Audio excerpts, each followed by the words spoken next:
بازم اومدیم با یکی از قابلیت خوب گوشی سامسونگ آشناتون کنیم.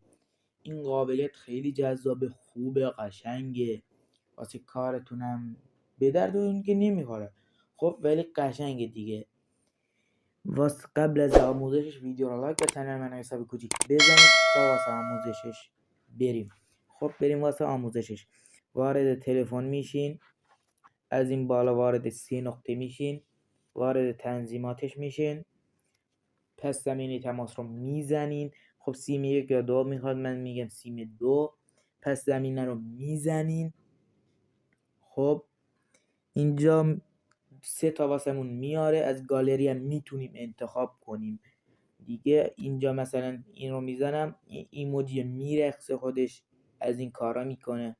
خب واسه یاد گرفتن ویدیوهای بیشتر چنل من حساب کوچیک بزنید تا کانال من پشتیبانی بشه و ویدیوهای بیشتری رو از گوشی‌های سامسونگ براتون بذارم.